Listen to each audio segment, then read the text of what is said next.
This is Justin on Tuesday, September 20th, 2022, taking a look at SPX. And so I rewound to basically where I ended yesterday, but I think I forgot to draw this red line back in. So basically I'm just grabbing the high from back on the 13th and then 3 highs from on the 15th. And then we crossed that on Monday, and then it's relevant still today. So we ran into this as the high, and obviously I could go back and be like, oh yeah, let me just tweak this a little, and look how perfect it is. No, this is just how I redraw it. Yes, redrew it yesterday, and it worked as a good resistance again. Well, yesterday wasn't much of a resistance because we pushed through it. I thought, well, there's a chance we'll stay above it. Nope.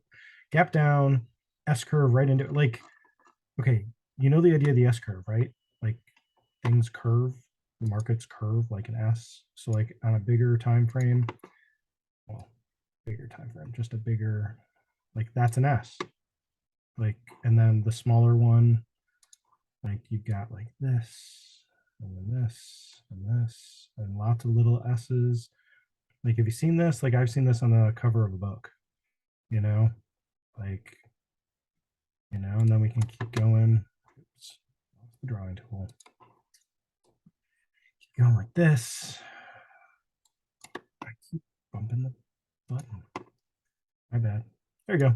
Okay, and if I go back and draw the white one, like, this is like S curves. So the red one is smaller time frame, the white one is a bigger time frame. Like that, it's just S curves. It's just a natural ebb and flow of things. But like if you knew that, hey, the markets move like this, would really set you up to trade some things today, and pretty cool.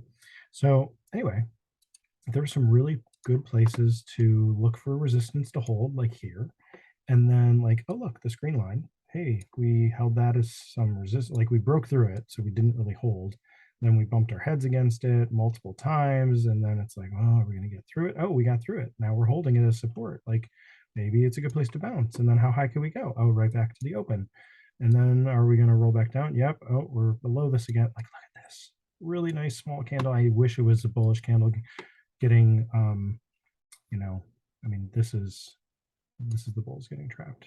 So this is an evening star reversal right here, triggering with that candle, really nice small candle, right, a doji right at this resistance, like known resistance. And then look, like we ran right back into that later in the day, and that's where these cross again. And then like we're basically at X marks the spot between the green line and the red line. Like how cool is that? Like I didn't know that's where these were going to line up yesterday. And you know what I could do? Let me do this. Let me do this. Where do I do this? I need to turn off extended hours. Equities.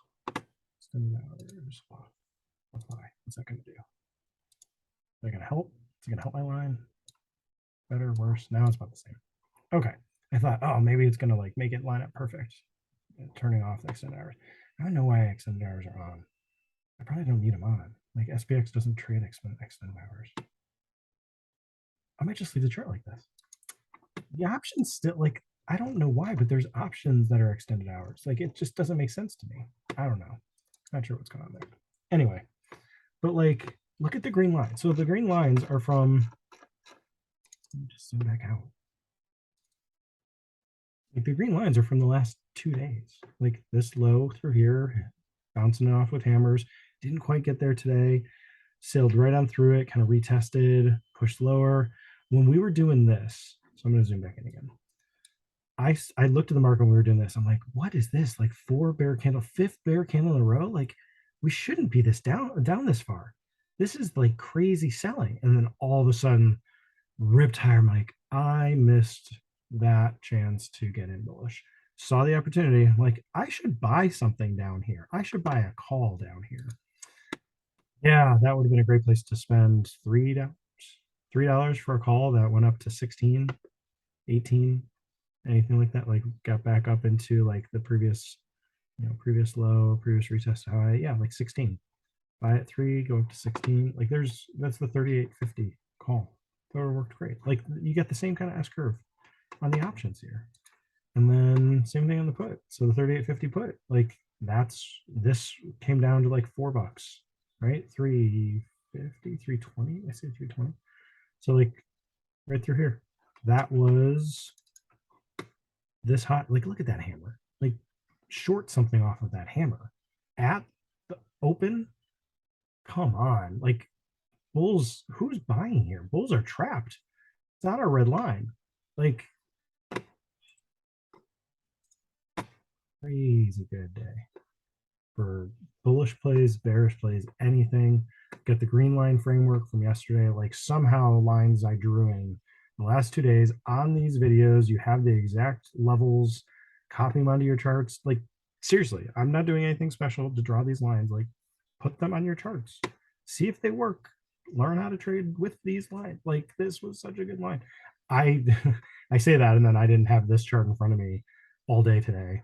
I was away from this computer, and it's like, really, this is how it's gonna play out. All I had to do, and I have this triangle drawn in on another chart that I did have with me, and I don't have this line extended. Like, come on. Oh man, sometimes the things that show up in the charts just kind of makes you feel dumb. Like, why didn't I do that? So I'm gonna have to go and extend that on that chart. Good idea. So man, look at this. Look at how well this just, I mean, even if you had just traded bearish from here to here, like just that, what would that have been? So let's say right here, we're gonna, it tags this. So we're gonna get at 1157. At 1157, we're going to buy a put, okay? I'm holding the cursor right here. What's the price? Let's say at the very high of this would be the low of the put. So that's 720. So I'm just gonna pull this down right here, okay? See, it's right here. It's gonna show up like the low, okay? So 720. Let's say you spent 750, okay? 750, stop at 650. Maybe you go to a further out option, fine. 750, and then you're gonna sell it on this candle. That candle, probably as it's crossing right there, it's gonna be around 16. So like 750 to 16. Like that's it, like 8.5 hours, really? 8.5? Like it doubled the option, just the move from this green line to this green. Oh, look, you get done again. Okay, this wasn't as good as just like, this was really clean right here. This was really clean from right here going up to the red line. Like from right here, what could you have done with the call? So that's the call over here. Yeah, 38.50 would not have been buying that one. That is way too expensive. We're just gonna go further out. So maybe 3,900. What was the 3,900 doing today? I should turn the extended hours off these options.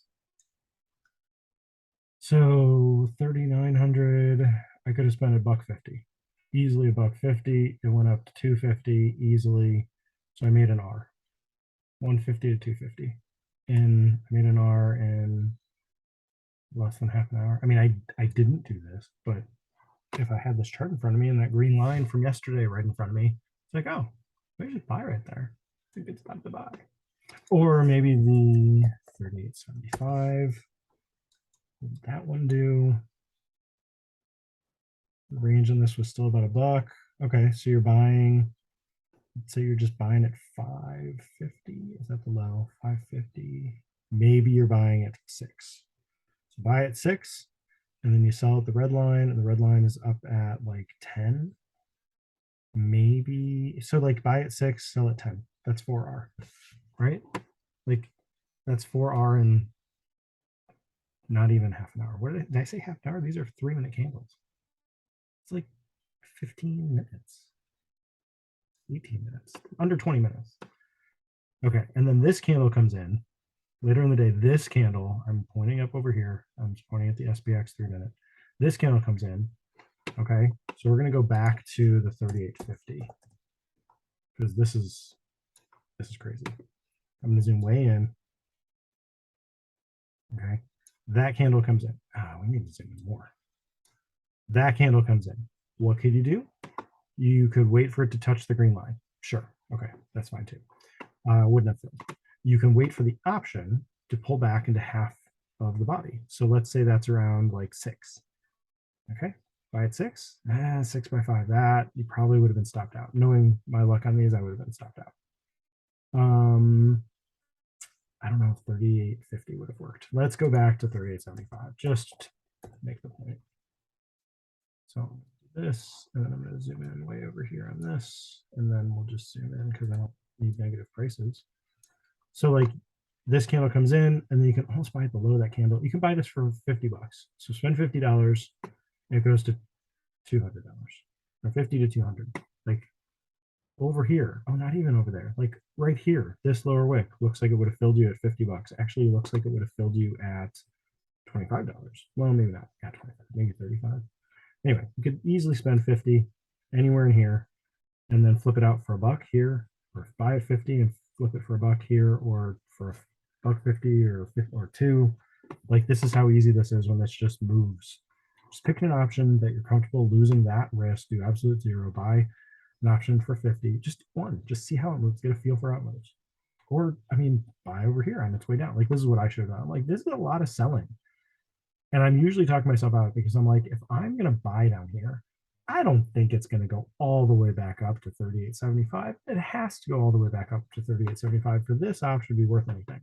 No, it actually doesn't. It just needs to have that quick move, has to have some movement, but I'm risking $25 and I could make $100. I could have gotten out at 150. That would have been making, what is that, 6 times my gain, or 6 times my risk. So the opportunities are there. They are everywhere. So let's find them and let's figure out how they chart, and let's see what we can do. Because this was totally chartable. I've got the chart on here. You can come into the options chart. You can draw the same lines in. Like, hey, we're having some green line support through here. Now it's resistance over here. Like, what does that look like on the put? Like, is the put going to be something I could do something with here? You know, so that was like, what, right here, this price right there. And I'm just going to draw it sideways. Okay.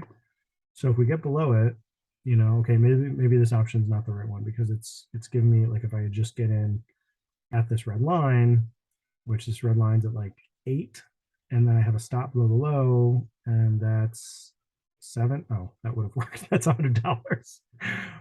Okay, prove my point. I thought it was going to be a little higher. Where did I actually draw the line? Did I draw it at 8? Okay, 850 by 7. That would have been $150 risk. So, okay, we'll go a little further out. Go to 38.25. What does the 38.25 do? Because it actually went to at the money. It didn't go in the money, went at the money. So that would have been buying at like 2.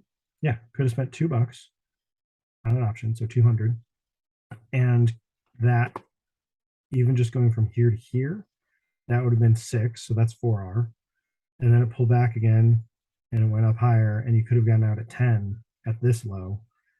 Or if you didn't get out at 10 and then it retraces way up here and then it comes back down, it's like, okay, well, I could still get out at like 6 or 5. Like, any of that is still higher than 2. Like, it just worked until the end of the day. If you held it all day, it's like, oh, I should have gotten out somewhere. Or you had your stop and you never moved your stop. Just trail your stop. So trail your stop. Once it starts moving, trail your stop up to 150, and then 2, then 250, and then 3, and 350, and 4, and 450, then 5, and then you're stopped out, or 550 maybe. I mean, that works too. So figure out the method that works for you and chart it and go see it working in the past and try it again tomorrow on the chart to see if the chart works, and keep trying it and see that you can do it profitably, and then do it with your own money. Or if you don't want to just do all that trying it out, like, risk something small, know that you're risking something small, know that you're learning with that money that you're going to lose some, and then look at each trade as something new. So yeah, there was a ton of opportunities, bullish and bearish. I really like just the opposite nature of this call, this put, because we moved, I mean, look at this. We moved basically 25 points into the money with the 38.50 call, and then we move 25 points out of the money with the 35.50 call, and vice versa. Okay, technically not into the money, but vice versa with the put. You can see what happened with, you know, the way the options move. And I can actually flip this one so they all look the same. I'm just going to flip it with a negative in front, and you can see yeah, they definitely move different. It doesn't quite look the same as what I was thinking. Dip there, which was a dip there, which was a dip here. So there's some similarity. I don't like looking at it that way. You can try it if you want. The theoretical, I don't like the theoretical. Yes, I don't want the theoretical. I don't like the theoretical option though. Just give me the real option though. That's what these candles are. All right, there you go. We've got, so here, look at the daily real quick. So we've got some of these green lines sticking out over here. It seems like we've got a lot of support here just from these green lines. We got this hammer and then like a, it's not quite a bullish engulfing. We got this hammer and then like, I'm not sure what to call this candle. And then another, or I'm sorry, a bear hammer, bull candle, bear hammer. Like, are we gonna get another bull candle over here? Today was shaved top too, right? Oh, really close. Open and high are dollar apart. The open and high of this day were the same. So we have a shaved top here, nearly a shaved top here. Both are hammers. We have a shaved top close yesterday. Close, really close. That's only off by 46, no, 56 cents. High and close, 56 cents. So nearly a shaved top here. So we've got a lot of like the days starting out on the bear candles, just straight selling, and then the bull candle ended with straight buying. So there's some direct opposition here with the way that the days are moving. So just looking left, like what kind of interaction do we have with prices over here? We've got this gap still unfilled. That's a retest gap. We could totally fill this still. That's not much lower, but like we've got some good support not too far away. You know, any of these lower wicks is representing a lot of buying. So that's down at like 37.50. So we could sail down there to 37.50, then have a bigger retracement. Like we're at the point now we've rested. This is a rest with a bearish retest gap, bearish gap and go, inside-ish, bearish gap and go. So we put in a couple bearish gap and goes, then we rested. Like we could totally continue down and have a big selling day like this one or this one. Totally possible. We could also gap up and trap all the bears on the hammers and have a huge buying day. Like it's really indecisive right here. I would like another push back up. This is what I would like to see. I want to push back up into the 100 and then from there go back down. I don't know that it's going to happen. I really don't know what's going to happen. So it'd be great. I think we'll trap more bulls if we obviously we'll trap more bulls. But I mean, I think there'd be a lot of people buying this back up. But if we only run into the 100, like we ran past the 100 here, and I think a lot more bulls got trapped. I think we'll trap some bulls if we can at least get back to 100. But a lot of people, I think, well, not a lot, but people will see like, oh, there's the 100. Maybe I should wait and see what it does there, and then it should sell off again. Kind of like this. It ran into this, went sideways for like a week and a half, continued up to the 200, reversed, didn't even interact with it here, didn't really interact with it here. I don't know that we're going to interact with the 100 again. Like if we get a little bit of buying and we don't even get to it, it's almost going to be like what we did with the 200. We're going to get close or get to it, and then we're going to kind of rest, and then we're going to drop with a bearish gap and go. I kind of want some bearish gap and goes to trap some more, but we've already had two pretty good ones here. Wait and see. All right, hope this helps. This is Justin. Thanks.